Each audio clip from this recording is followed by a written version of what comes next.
the Baen Free Radio Hour.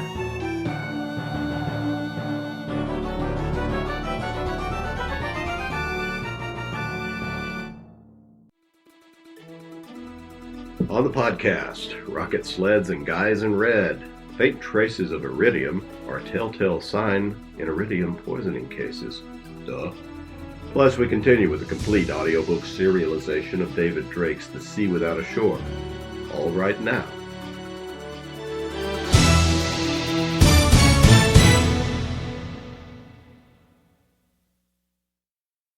Welcome to the Baen Free Radio Hour podcast.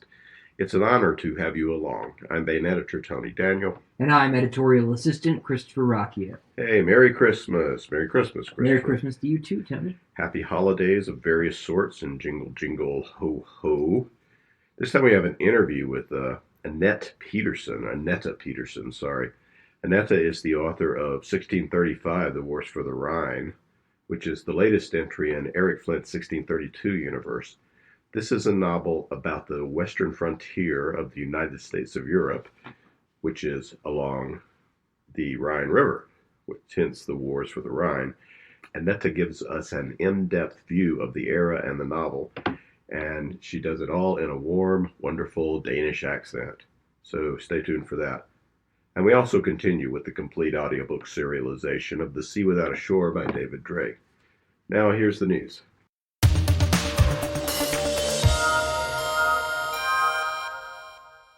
You did it. You waited until this weekend to finish your Christmas shopping. Or you are so super organized and on it that you want to get your gift shopping for Christmas 2017 done now. In either case, it's been a great year of excellent reading here at Baen Books. How about Spring's Gentleman Joel and the Red Queen by Lois McMaster Bujold for starters? And also out was the continuation of David Weber's Multiverse series with The Road to Hell by David Weber and Joel Presby. And speaking of David Weber, the latest standalone Honor Harrington book was, of course, released this fall, Shadow of Victory. And there was Angel Eyes, a new freehold novel from Michael Z. Williamson. Larry Correia and John Ringo teamed up to deliver 2 entries in the Monster Hunter memoir series, Grunge and Sinners. There was this really excellent Black Tide Rising anthology edited by John Ringo and Gary Poole over the summer. And what else, Tony? I'm forgetting something. Oh, yes. Also out last August was my own high fantasy, The Dragon Hammer, by yours truly, Tony Daniel.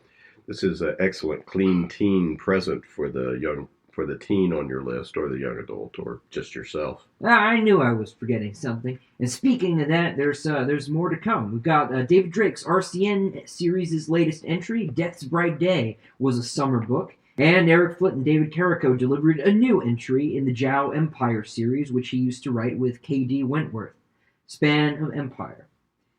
There was also a new Liaden Universe book, Alliance of Equals, out from Sharon Lee and Steve Miller, and many, many more.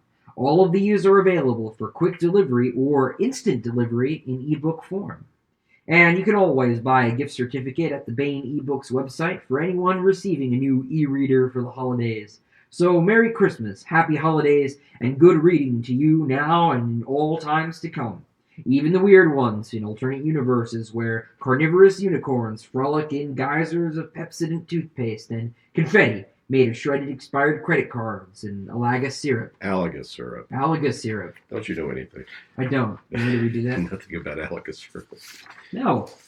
What is that?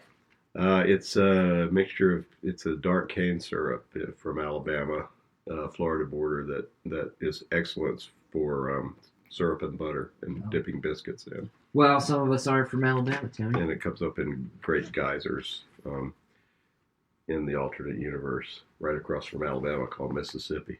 Oh.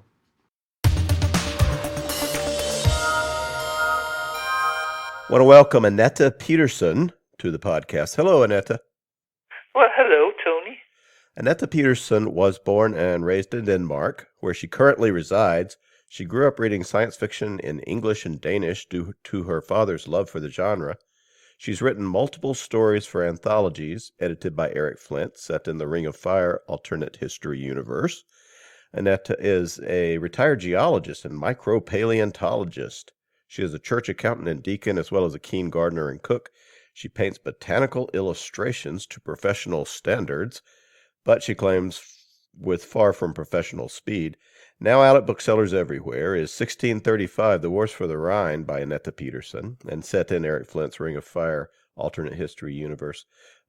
So before we get anywhere else, Annette, what does a micropaleontologist do? Well, a micropaleontologist, at least the kind that I did, will date various stratas, and both in terms of age and in terms of climate. And I worked both. My master degree was in the start of the ice ages. How quick did it turn cold? Did it turn warm again, and things like that. But I've also worked for petroleum exploration, where I used micropaleontology to date the stratas in which petroleum could be found. It's much more likely that you find a microfossil than that you find a bone of a dinosaur that you could identify. So you look at rocks under microscopes to find these fossils? I look at rocks and search for small shells from, amobia sort of chalk stones containing the shells of a kind of amobia. It's very useful for dating strata, but also change with the climate. And the flower painting. Well, that's just a hobby. I'm a very keen gardener, and at one time I thought, well, I want to be able to draw the things that I see. So I took some lessons in botanical drawings from Ben King, who works in I cannot remember which university, but it's in Eastern USA. She's certainly done it for a lot of years. I don't even know if she still lives. Well, tell us how you got involved with Eric Flint's 1632 universe. Sounds like you've been involved for quite a number of years now. Yes, I've been a barflies for almost 20 years now. I really started at Barnes Bar while looking for sample chapters for Louis McMaster Bujold. I'm very fond of Louis McMaster Bujold's books. Mm-hmm. And then I found the bar and lurked for a while, and then I joined in and started participating in the various discussions. Then at one point, Eric Flint was gathering short stories for the first Ring of Fire anthology, and he made an offer to the barflies that we could submit short stories alongside with professional authors such as Mercedes Lackey. And I submitted the first commercially intended fiction I'd ever written. I've had several scientific papers published, but that was the first attempt I really made for writing fiction. And after a rewrite, it was accepted and included under the title of Family Faith in the first Ring of Fire anthology. And the first story there, the main character was a Jesuit priest and painter, Johannes Grünwald, who rebelled against his superiors after the destruction of Magdeburg, and I took him as my main character to most of the barflies at the time were writing about the Americans.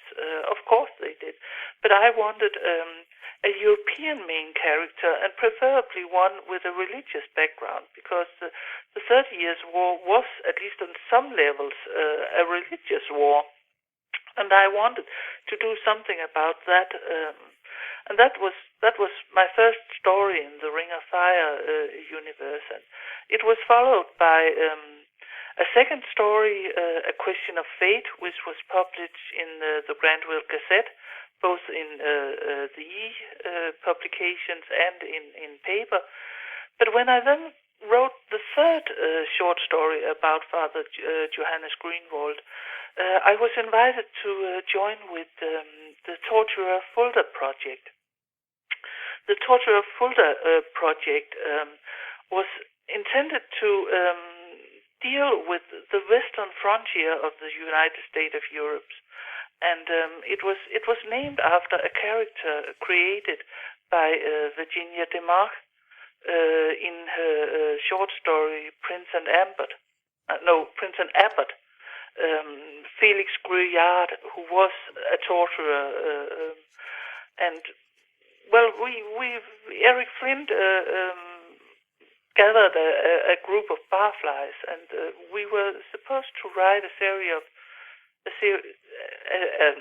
write a collection of short stories which would settle that frontier and deal with that. I don't know if there's been a podcast about the Torturer Fulda project, if anyone has ever mentioned it. No, we haven't. We should maybe get a group on and talk well, about that. we started out as a group of barflies. I think we were 5, 6, or perhaps even 7 at the beginning, plus, of course, Eric Flint. And, several people dropped out for various reasons, couldn't find the time. But eventually, we were 3 barflies writing interlocking stories, starting at Essence around the Marshal Turon's raid at the oil fields, and the Duke of Jülichberg's attack on Essence.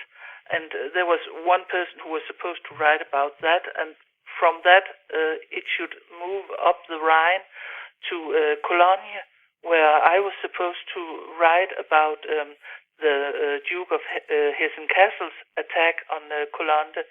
And from there on, it should pass further up the Rhine, where Virginia would take over the story and, basically do whatever she wanted with it. And around that kind of backbone, Eric Flint would write his stories.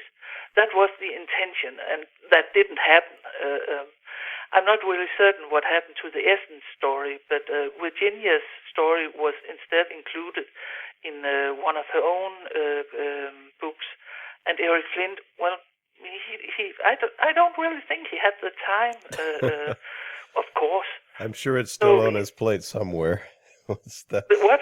I'm sure it's still something he plans to do at some point, but I'm sure he planned to do it, and we talked about it and discussed it. Yeah. Who were the 3 that remained in the Torturer Fulda project? Virginia was one? Virginia was one, and I was the one, in the middle, where I was basically intending to catch the storylines from the Essen stories and pass them on to Virginia further up the Rhine.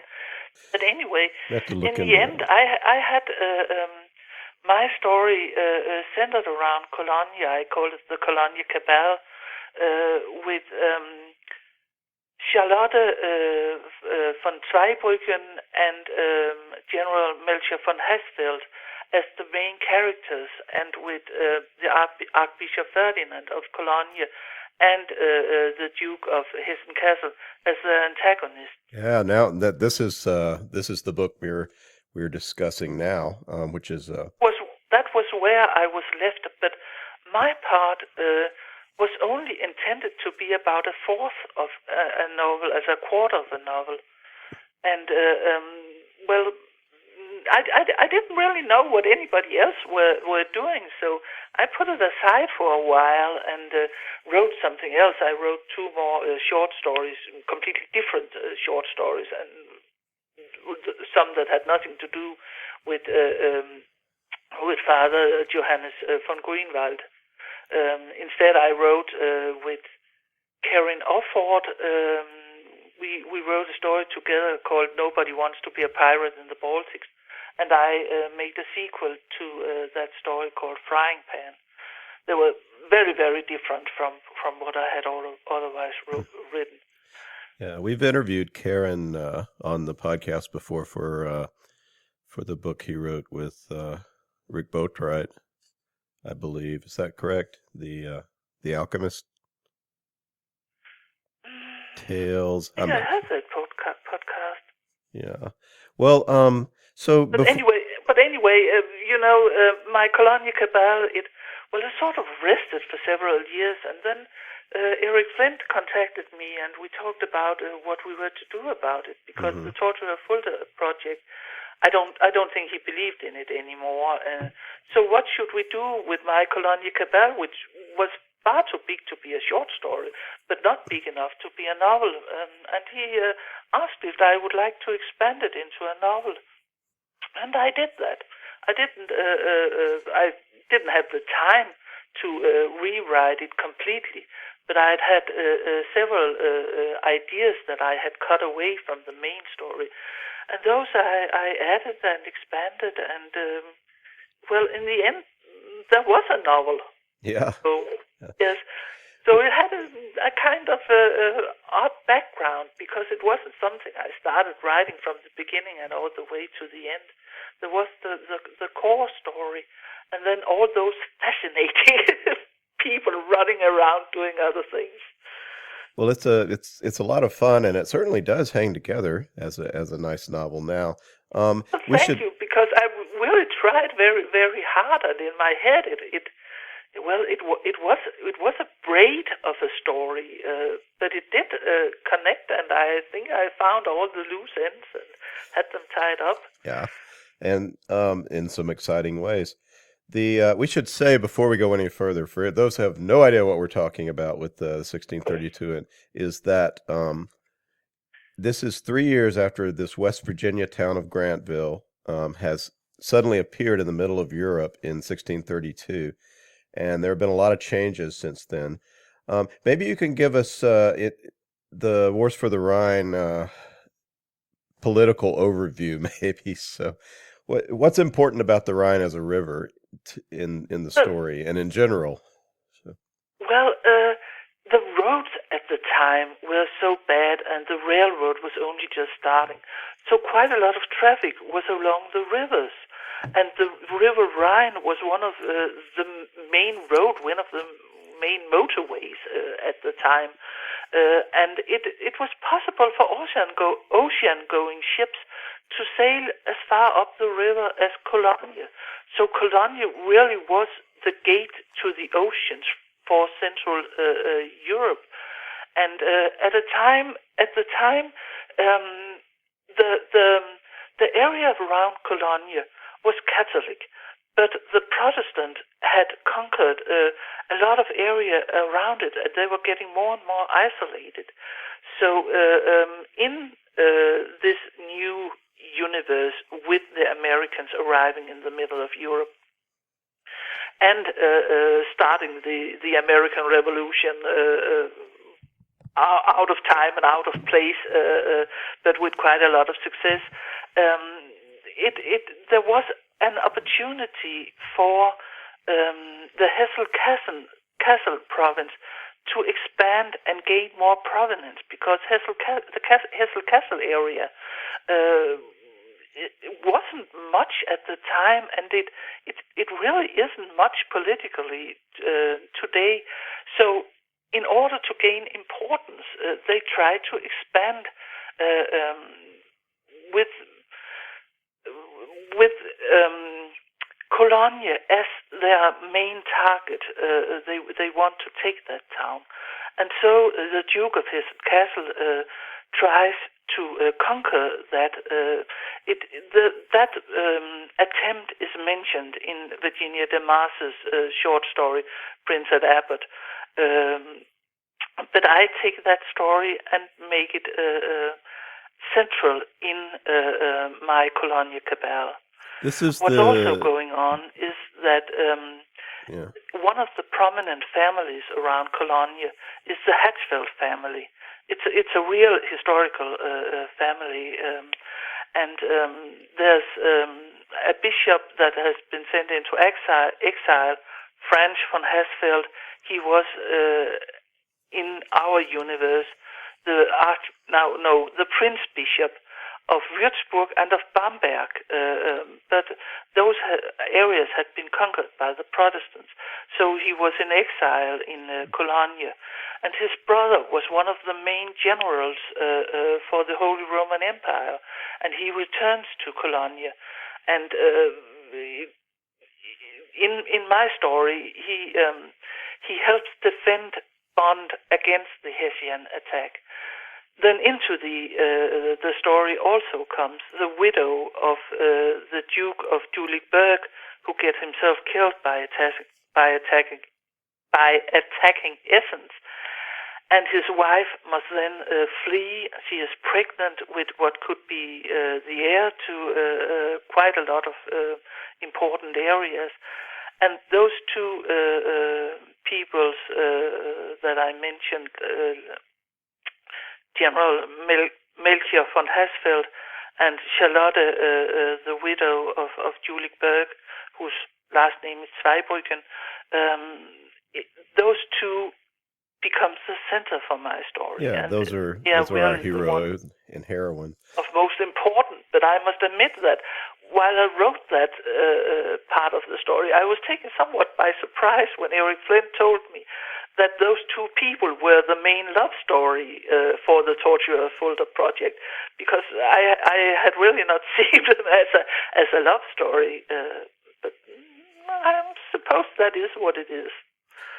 Yeah, so we have this is the area between Frankfurt and Cologne, something like that we're talking about mostly, or? Yes. Yeah. And Baen is there. There is a Protestant and Catholic divide at this point. Are the Hesse Kassel Hesse? It's The Kassel. Hesse-Kassel area is Protestant. It's Protestant, and yes. They want to move down or along the Rhine toward the sea. Yes, and take the last of the Catholic areas along the Rhine. Yeah. Conquer those simply to expand their area. And we have Archbishop Ferdinand, who's the Archbishop of Cologne. And he is Catholic, of course, and he's hatched a kind of crazy plan to yes, to himself regain take some that of the areas that the Protestant has conquered. But it is a very complicated political situation, and I was very, very much in two minds about how much should I pay attention to the politics, because of course I couldn't ignore them completely, because the politics of the area formed the basics of the intrigues around Charlotte and Melchior. And into this sort of stew of gathering battle, we find Charlotte and Melchior.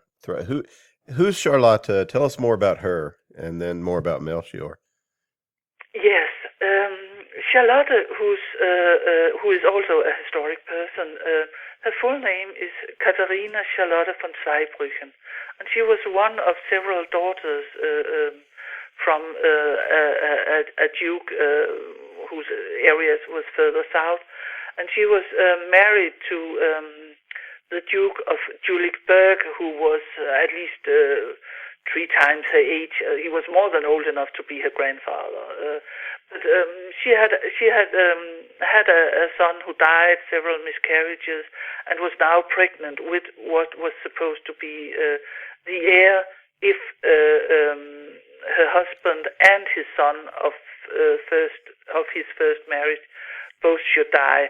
And that happens when they attack Essens, with the result that Charlotte is certainly, the real prize for anyone to get their hands on, because she is politically important, and she is carrying the heir to some very important areas. And she flees from Düsseldorf to Cologne, seeking refuge there, and is then taken, under the protection, you could say, but actually it's taken prisoner by Archbishop Ferdinand, and she gives birth to her son while in his captivity, and also under torture by Felix Guillard, under torture of the torture of Fulda, because you won't give in to the Archbishop. So Guillard is some Ferdinand's. very harsh scenes in that captivity. Yeah, Guillard is Ferdinand's henchman. His yes, his minion. Yeah. Yes. So she has to get out of there. She has to get out of there, and some people, her midwife and a local family, helps her escape from the Archbishop, and her path crosses the path of General Melchior von Hasfeld. Now tell us about him. Yes, well, he's also a historical person. The oldest son of a minor baron in the area, a very liberal family, very cultured, very educated, but not really important until Melchior and his brothers gained prominence at the time. Melchior started out under the tutelance of Wallenstein, and he was actually one of the mercenaries who occupied parts of Denmark for a time. And I found some very interesting Danish records of his stay here. So I got to know a bit more about him and how he operated, and also how he thought. He had originally intended to become a Johannes Knight, a Knight of Malta, but instead he had turned mercenary. Exactly why there are no records about, but at the time when he returns to Cologne, he is fairly wealthy and in very good standing.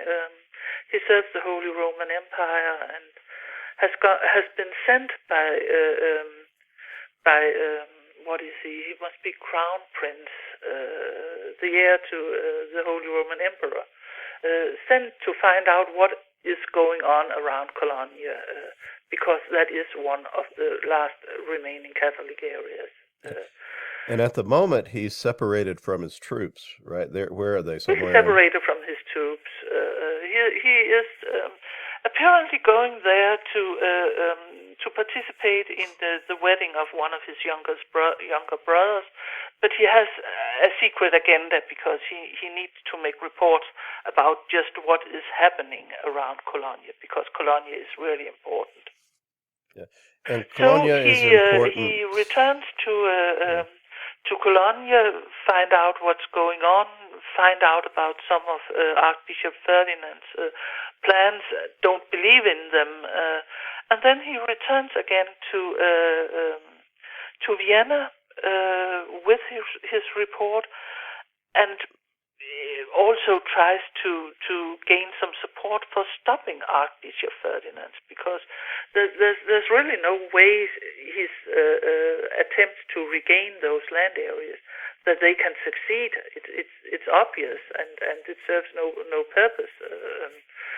So Melchior goes back to Vienna and then returns again to Cologne with new orders and by the Holy Roman Emperor to act quite freely on their behalf and deal with the problems surrounding Cologne. Yes, but he returns to Baen just at the time when Hessen Castle attacks, and he takes commands of Baen, where Charlotte is also hiding, and that's where they meet. Yeah, and the defense of Baen it leads him to, since he doesn't have his troops are back in Vienna, right? Oh, no, they're still there.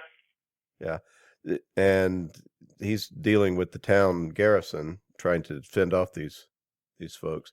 Yes. Is how are the Hessen Castles different from the USC? They're allies, right? they're actually supposed to be a province, become a province of the United States of Europe, but they want to be a more prominent province. So they're kind of acting out of bounds in a way, or at least. Well, part of the political discussion is just how much does Emperor Gustav Adolf actually know about what the Duke of Hesse-Kassel is doing. But officially, he's acting entirely on his own. Yeah, and they are one of Melchior's ideas is maybe that you could bring a Catholic area into the United States of Europe, this newly established entity, right? Well, I don't think that's his initial idea, but that's what he ends up trying to do, simply to stop Hessen-Kassel from completely destroying both Bonn and Cologne. How would you? Cologne is important because it is at the fall line of the Rhine. Correct. It's as far as you can get up the river by seagoing craft. Yes. The importance of Bonn at the time is mainly because it's the Archbishop's residence.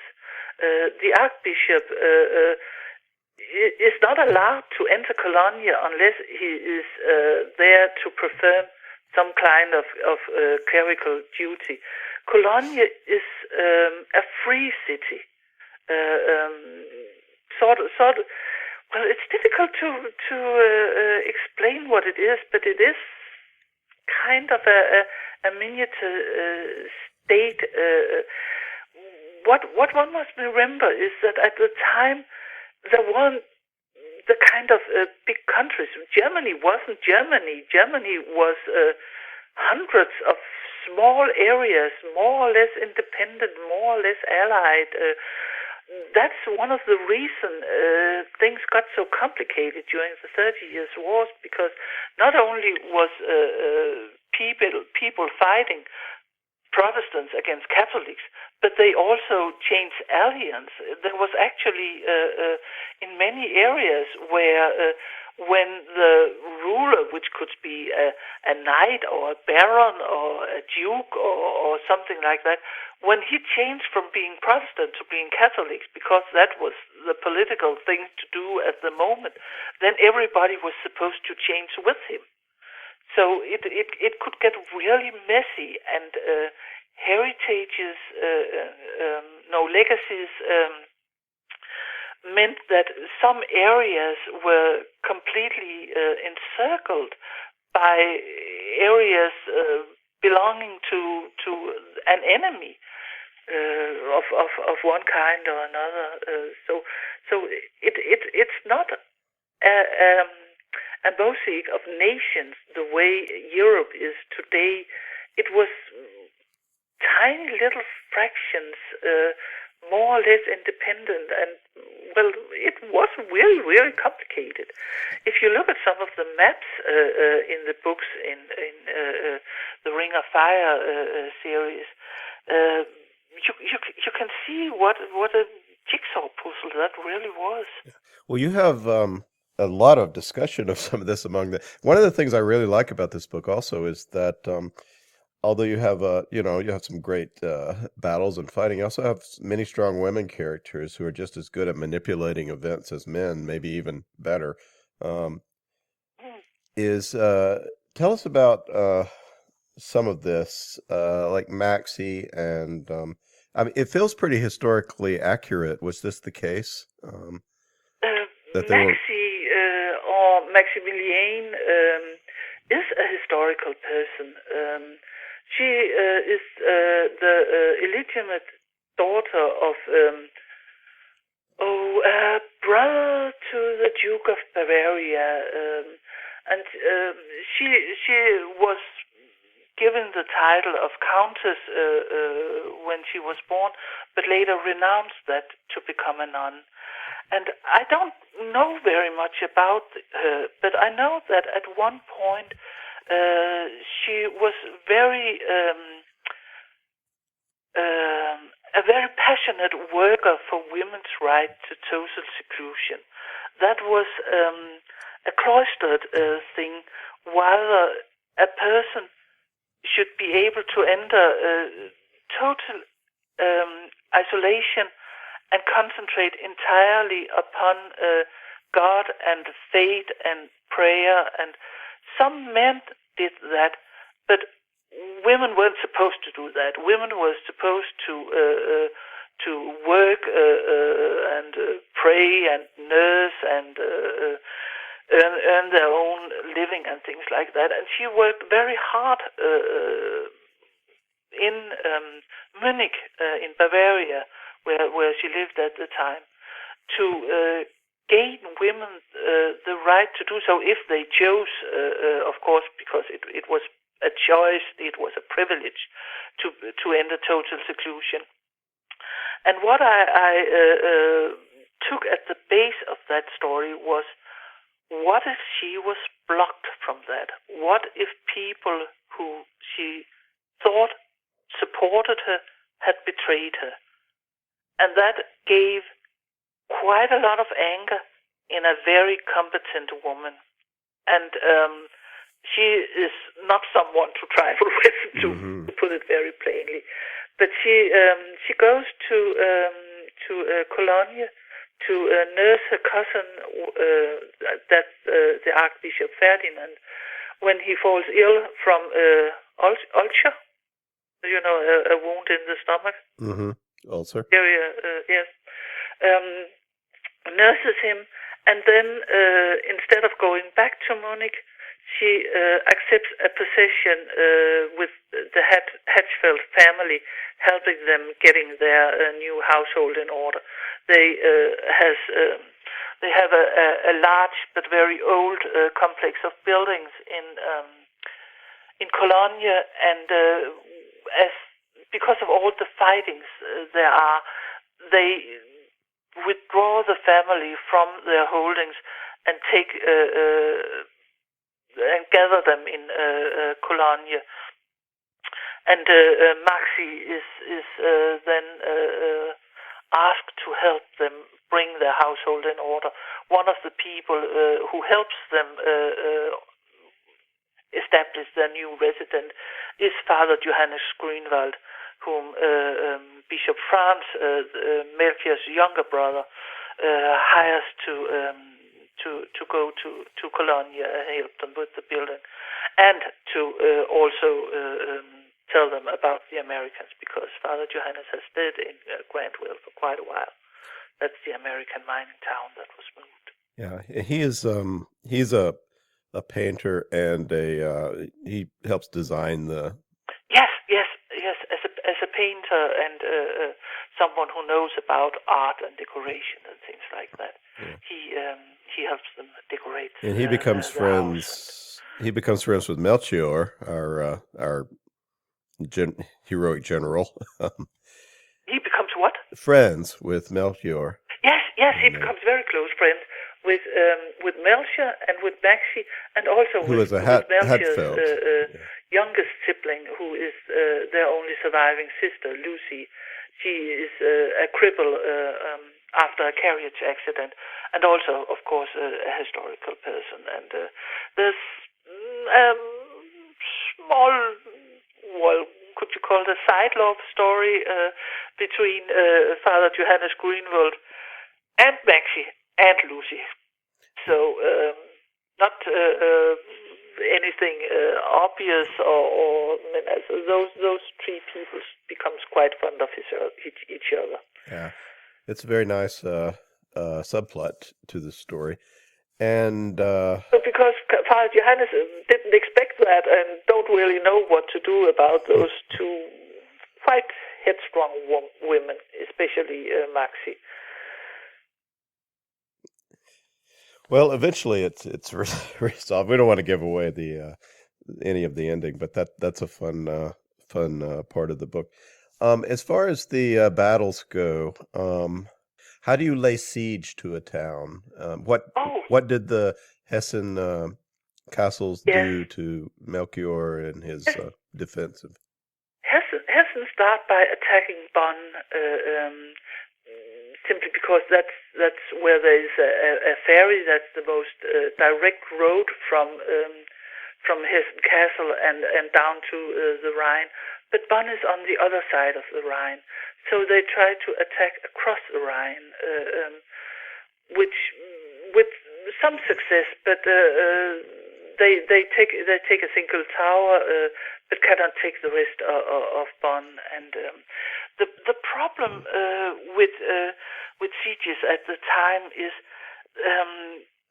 One thing is to get the men there, get the cavalry there, get what can march there. But if you want cannons along very bad roads, it creates a problem. So the cannon cannot get there from the initial attack on Bonn. So Hessen Castle must bring the cannons later. And in between the failure of the initial attack and the cannons get there, they try to block the roads with cavalry and stop people from moving around, stop supplies from getting into not just Bonn but also Cologne. So the towns at the time were walled, so you needed cannon to get in there. Unless you could take it by surprise, unless you could buy your way in with treachery. And that moment between when the initial forces arrive and the cannon is Melchior's chance to be able to. It's his chance, and it's just at that time when he arrives. He arrives on his way back from Vienna. To a town outside Bonn, and hears soldiers talking about the attack of Bonn that had happened. I don't really remember if it's the day before or something like that. So he knows what's going on, and he managed to get into Bonn before the Hessian troops encircles the town. And the rest is alternate history, as they say. So, what are you working on now? Now that this book is behind you in these. Well, I'm working on two books actually, because I want to take the more colorful characters from the Wars for the Rhine and send them along the Donau to a rescue. In 1636, and I want to bring one of the people from those sort of independent short story. Nobody wants to be a pirate in the Baltic and Frying Pan. I want to take one of the characters from there and bring him into that plot. But here's a bit of a problem because. Lasse is his name, and he's an assassin. And he is such a twisted character that he really should be a villain, but he don't really fit that way as well. So I'm battling a bit with Lasse at the time, although I know the plot for the Donau story. So while I'm, letting that rest and thinking about it, what can I do about Lasse? I'm also working on something that has nothing to do with the Ring of Fire, a more classic science fiction story about interstellar trade wars. So that's something completely different. Ah, cool. I'm working on two novels at the time because I keep stalling in one of them. Well, that's great, and I look forward to seeing what you come up with there, especially if it's in the Lois Bujold mold. Yes, it's something like that because I grew up on Andrew Norton and Robert Heinlein and those more classic science fiction. And I really like alternative history, like the Ring of Fire stories, but the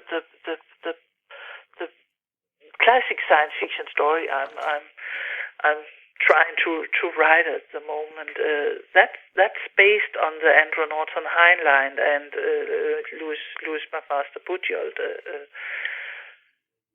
kind of universe. So well, that's eventually I will finish one of those books. I do think the Donau story will probably be first, but I'm working on two at the moment. excellent. Well, the book that is out now is 1635, The Wars for the Rhine. It is now at booksellers everywhere. Well, Anette, thank you very much for being with us. Well, this was my pleasure.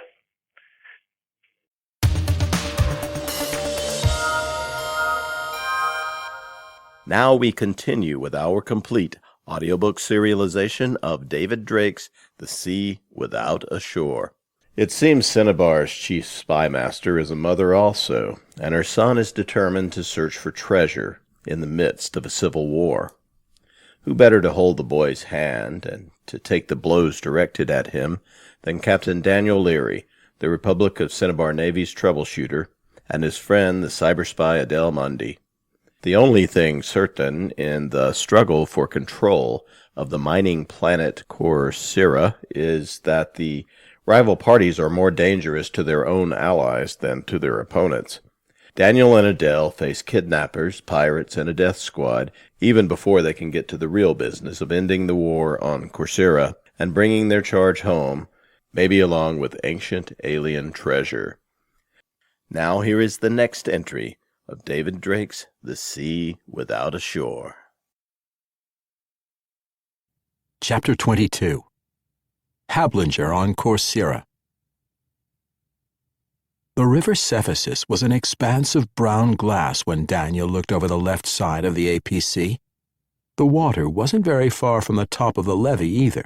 Maybe the length of his forearm, maybe not that much. He dropped back into the compartment. "Mundy," he said, being relatively formal because they were sharing the vehicle with Colonel Bourbon and two of his aides. "When is high water? What part of the year, I mean?" "The peak here was about 2 days ago," said the female aide, Lieutenant Zeffalini, before Adele could answer. "On the other side of the river, the road washed away yesterday in a couple places. Usually we'd be coming down on the west levee, though we can hop over the water easy." "I'm not sure about easy," said Bourbon with a smile. "Can you swim, Larry?" "Well enough," Daniel said. He didn't mention that Adele couldn't swim, but he or Hogg would carry her if the situation arose. "But we should be fine." They were in the vehicle which had carried Hockner and his arrest team 2 days earlier. The slugs hadn't damaged the lift fans, but Bourbon had decided to make the 100-mile run north to Hablinger in surface effect for safety's sake. The vehicle didn't lose much speed, and a motor failure on the road was an irritation. Failure 20 feet in the air could be a great deal more interesting, as Daniel and his companions had learned in the past. Daniel stood again so that his head and shoulders were out in the airstream.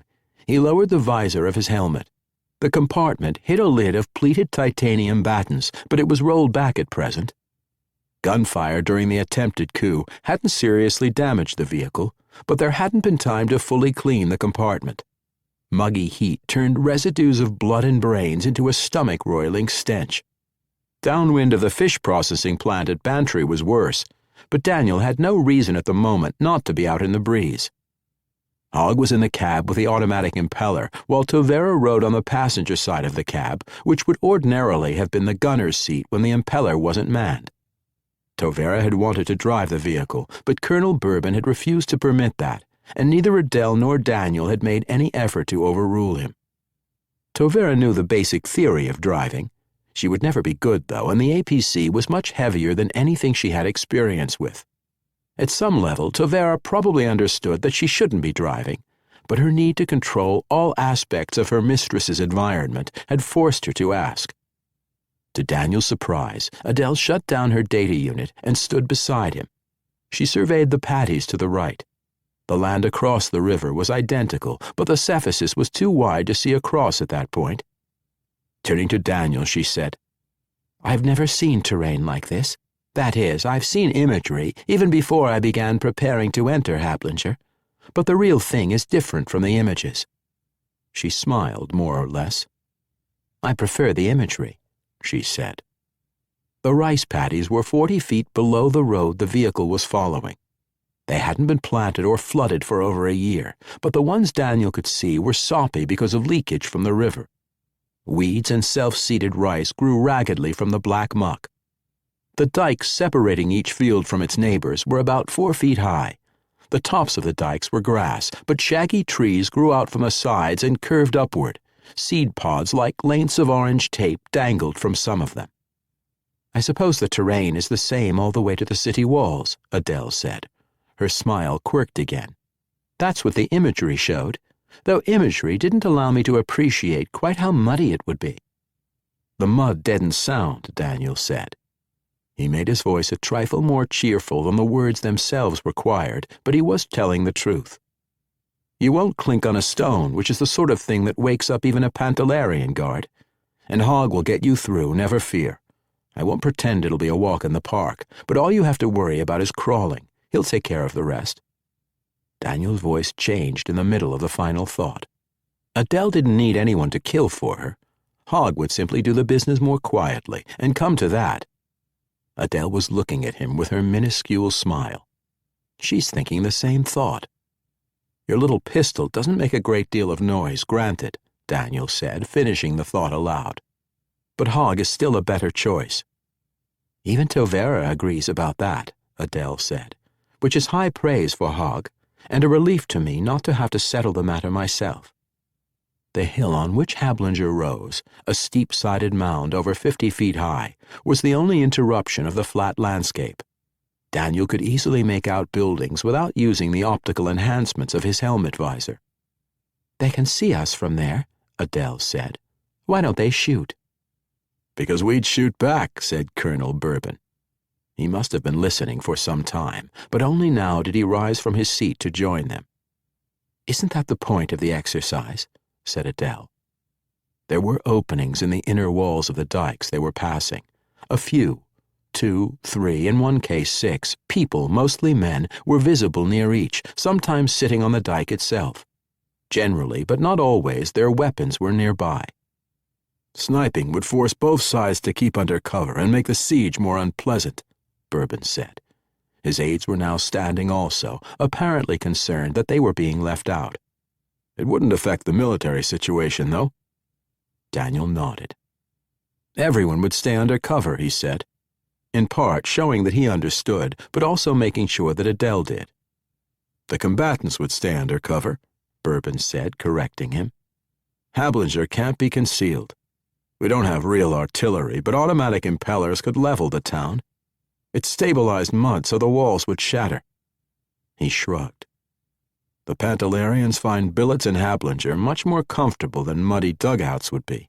And of course the townspeople are Corsairians, even if they happen to be under foreign control right now." "Most of them don't care about independence," said Bourbon's male aide, a lieutenant. Daniel thought his name was Vanna, but Daniel paid more attention to young women than to men, whether or not they were in uniform. "They're happy as long as the Pantalarians pay for what they take."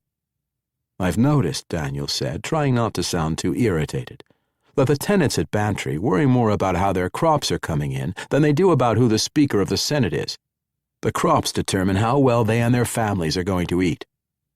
"Quite right," said Bourbon, though from his tone Daniel had the impression that the colonel's main concern was to stop his aide from arguing with the honored guest who had rescued him.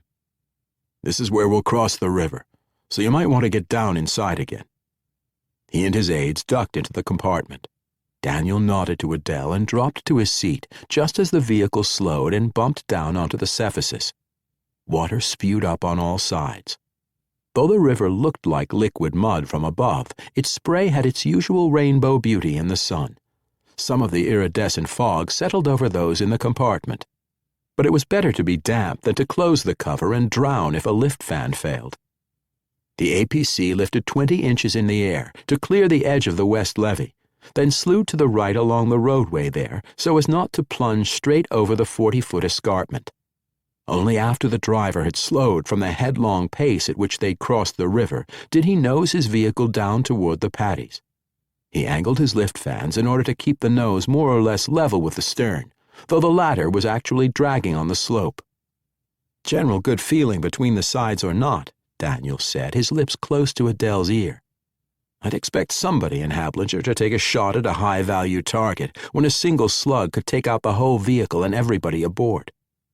Tovera, who either had very keen ears or was aided by a concealed antenna, said, "Pantalarians don't think that way." There was more contempt in those few words than even Hogg could have managed.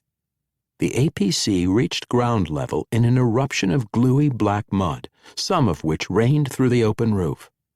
Daniel grimaced at the smear on his left sleeve, but he supposed he might as well get used to what would be a part of life so long as he remained here. The driver turned hard to the left, back in the direction of Brotherhood, then turned left again. They rocked and bumped, dropped significantly, then dropped again and stopped. Daniel stood and looked around. They were in a sunken chamber made by welding structural plastic into a roofless box. The walls acted as a cofferdam against seepage from the soil. A pump whined as it threw a column of muddy water over the levee and back into the stream of the Cephasus. Even before the APC fans shut down, Bourbon's aides had loosed the catches to drop the rear ramp. Daniel waited before he followed the locals out of the vehicle. The box in which they had stopped was built around a smaller box, 15 feet by 15. The inner box was also formed from plastic, but it was roofed and all surfaces were covered with several layers of sandbags. Well, bags of dirt. Daniel frowned, and Hogg, who must have been thinking the same thing, said, "Get a good storm, and those bags will be sliding all over creation, and over anybody standing in this hole." "It almost never rains here in the north," said Zeffalini, the female lieutenant. There was a sneer in her voice, or anyway, Hogg heard one. "And your pump never fails? Because I want to know the manufacturer if that's so. You get these bags wet and the soil comes through the cloth like soap, which gives you a few tons of slipping sandbags." Bourbon waved Daniel and Adele ahead of him down the ramp. "I was expecting the Pantalarians to use bombardment rockets when we constructed this bunker," he said. "That hasn't happened, and your servant's concern seems valid, Captain Leary." He wasn't replying directly to Hogg, but he spoke loudly enough for Hogg and Zeffalini both to hear. Colonel Bourbon struck Daniel as a modest figure as a military man, but a first-rate politician, which was perhaps a better qualification for leadership here on Corsaira. A steel door opened in the alcove left in the sandbagged wall. "Glad to have you back, Bourbon," said the man in the doorway. He wore blotch-patterned battle dress with the odd purple undertone of the Fleet Marines. His major's lapel insignia was a lion's pattern also. "We're all waiting for you inside. Figured it was easier than trusting to electronics, since it was all parties." "I'm glad to be back, Wyron," Bourbon said as he led the others into the bunker. "Frankly, the time I spent negotiating on Karst wasn't much better than being a prisoner on Ischia. Fellows, this is Captain Leary, who rescued me and has some thoughts about ending this business even before the missiles arrive from Karst. Leary, these are—" The space was crowded with the new arrivals. Bourbon ran down the names. Wyron was commander of the naval contingent, clearly a mercenary whom Tibbs had hired. Major Gallard was the regiment's field commander, Pantalarian by birth, but not necessarily interested in politics. Brother Heimholtz, a sad-faced bruiser of 50, headed the transformationist contingent. Graves in Brotherhood had described his background. 3 miners were present, representatives but probably not leaders of the troops who weren't members of any official faction. "Well, it's fine that you're out of jail, Bourbon," said a miner. Her hair was a natural mousy brown on one side and faded blue on the other. "What I want to know, though, is when something's going to get settled here, so we can go back south where we belong. I don't remember much happening before you went off, except we got our asses shot off the Onkt by them ships." "Now look, you," said Vanna, waggling his fingers in the miner's face. "You watch your tongue or—" Daniel expected the miner to slap Vanna's hand away. Instead, she punched the lieutenant in the pit of the stomach, doubling him up, gasping. Zeffalini started to unsnap the holster of the pistol she wore as part of her uniform. Daniel reached across her body to grab her gun hand. "That's enough. Back off, everybody," he bellowed at the 3 miners. A number of people began babbling, including the blue-haired miner. She appeared to be embarrassed at what she'd done. Tempers were bound to fray during months in these filthy conditions. "Look, I got a question," said Hogg. "Why don't you just blow the river? The bottom of the channel's, 20 feet above the ground here? It'd drain so quick the wogs wouldn't be able to do squat to stop it." It was obvious that by wogs, Hogg meant the Pantalarians. Half the people in this crowded chamber were Pantalarian by birth, however, and it didn't require much imagination to guess that Hogg would have been willing to apply the term to an even wider circle than that. Daniel suspected that in the right context, Hogg might use wog to describe anyone who hadn't been born and raised on the Bantry estate. "Bloody hell," said Gillard. "Have you seen where our positions are, you farmer? We'd flood ourselves out." Hogg smiled. He had just focused all attention and all the anger on himself. He was the harmless rural boob that nobody here had enough history with to hate. "It'd be wet here, I see that," he said complacently, his hands in the pockets of his baggy jacket. "You'd have to pull back a ways, though that wouldn't be too terrible. And I was thinking that the Pantalarians might have worse problems without water to drink." "By heaven, he's got something," said Major Wyron, looking at Hogg in amazement. "No, unfortunately," said Bourbon quickly, though not quite quickly enough that Daniel hadn't gotten his own hopes up. "There's so much silt in the Cephesus here that Hablinger has already taken its water from a desalination plant 15 kilometers out at sea. And the plant is on the sea bottom to keep it out of storms, so there isn't a quick way of capturing it either." "Oh, well," said Hogg. He yawned, then stretched his arms toward the ceiling. "We farmers think a lot about water, you know." "Colonel," said Daniel, "do you have quarters for me and my personnel? I'd like to sort out some matters with my staff, with Adele, before I broach my proposals to you." If Daniel hadn't said that or something along those lines, someone, maybe all the locals together, would be asking what his plans were. He was going to know more about the terrain here before he wanted to suggest anything publicly. In addition, there was Adele's business, whatever that was. He would learn when it was time for him to know. "We've readied a dugout for you, Captain," Brother Heimholtz said. He smiled, transfiguring his face. "It's small, dark, and has no amenities, so you spacers should feel right at home. I'll take you there now." Daniel bowed. "I was afraid it was going to be a pavilion with 4-poster beds," he said, "since I know how you land force types treat yourselves.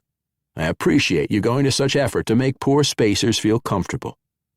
They trailed out behind the transformationist commander. When they were clear of the inner bunker, Hogg muttered, "I'm going to rock out now. Come dark, I'll go see what I can see." "Yes," said Daniel. "You and I will go. Also, I will be thinking about my own next step, unless Adele comes back from Hablinger and hands me the Pantalarian surrender. Which, Adele being Adele, might just happen." That was another entry in our complete audiobook serialization of The Sea Without a Shore by David Drake. And that's it for the podcast. Thanks to Audible.com and to podcast theme composer Ruth Judkowitz and to Chris Baracchio. And a fireworks show of Molotov cocktails made from the best selections of Rieslings for the past 20 years, plus a rousing, multi-voiced shout of "Tak for ein Storbog" for Anette Pedersen, author of 1635, The Wars for the Rhine. Please join us next time here at the hammering heart of science fiction and fantasy. And keep reaching for the stars.